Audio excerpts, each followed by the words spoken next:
Hey everybody, this is Ryan from Safe Easy Tech here, and today I wanted to talk to you about something that has been really on the front of my mind just this morning. So there is a really sad, heartbreaking article right now about a baby, or a toddler rather, that was lost in an alligator attack right outside of Disney World in Orlando, Florida.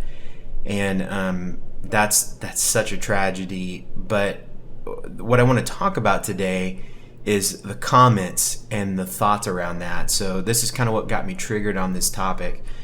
So I broke my own rule. I read through the CNN article about what had been going on. They were doing a search. They were eventually, the sheriff's department was eventually able to recover the body. And you guys can check all that out in the news article. That's not really the point of today's topic. Although it is a very tragic scenario. I can't say that enough. But what got me thinking is that I did something I don't normally do. I opened up the comments and I started reading through the comments just to see what people were saying about this horrific event. And what I saw was a reminder in why I don't look at internet comments, especially on news articles where it's a broad community. Anyone can reply. It's anonymous. You don't even have to use your real name. And it was just another reminder why it's so important to teach our kids and teach our families about internet responsibility and the importance of not letting anonymity online become an excuse to saying things. And also too, because I'm sure there's some real comments on there, not letting that get to you. Because the truth is that everyone on the internet hates you. It's just a fact. You're going to find someone online. If you read through enough comments on any post, you're going to find someone that hates you. Case in point, there was a commenter on this article that started every sentence with, "You must be one of those tax dodging clergy." I was a member of clergy for a couple of years. I had the highest tax rate I've ever had in my entire life, and I made less money than I did when I was working retail, and somehow still paid more in taxes. So I don't understand where his comments were coming from on that statement. But I found a way to take offense at that. And this is a guy that I've never even met before, and I don't even do that anymore. But it was still something that got me. And so that's just one of the dangers of reading that stuff online. And then you have comments all the way to someone that's saying it's about time that the animals get even because they've been, so you have the whole eco-friendly, animals first thought on there. So wherever you are on board with that, there's that kind of stuff. And so the comments were just all across the gamut on this article. And so you're gonna find something on there that gets you and that you don't like. And so the best way is just to not read them and just to avoid it. And Facebook and Twitter can even be like that to an extent. There's just so many opportunities out there. And so it's so important that we teach our kids the importance of face-to-face conversation and how we take things with a grain of salt online. We put weight in what people say in person.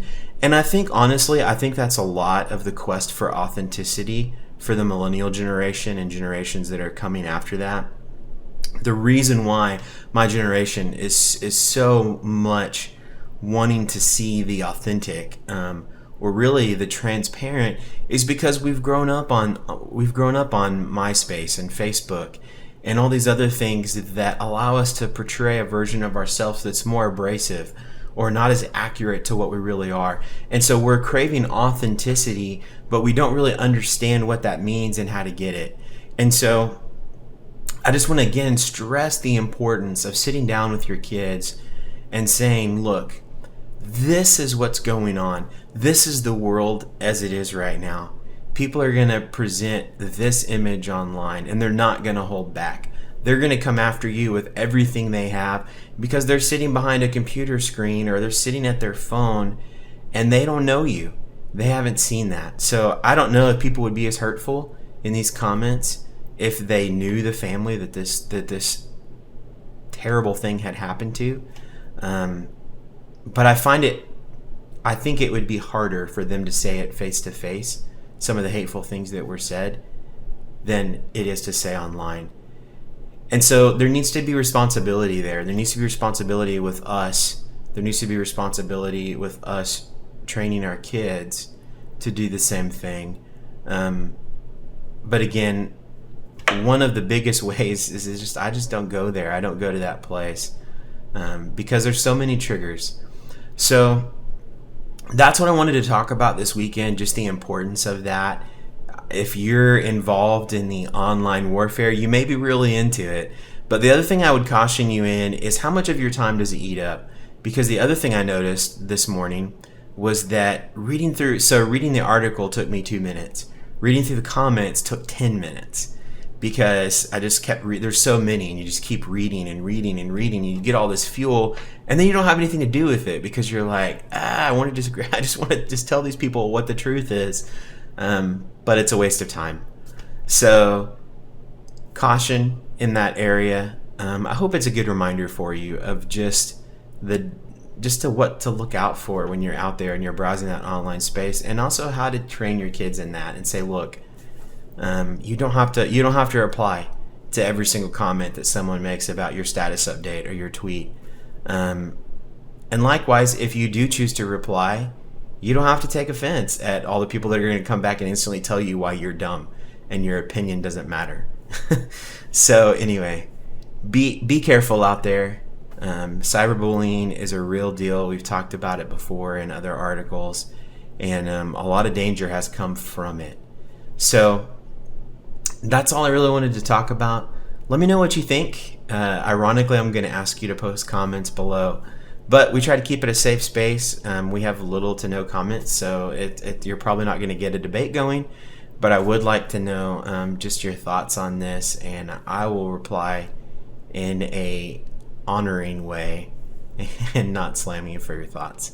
So anyway, thanks so much, guys. Thanks for tuning in, and we'll see you next week.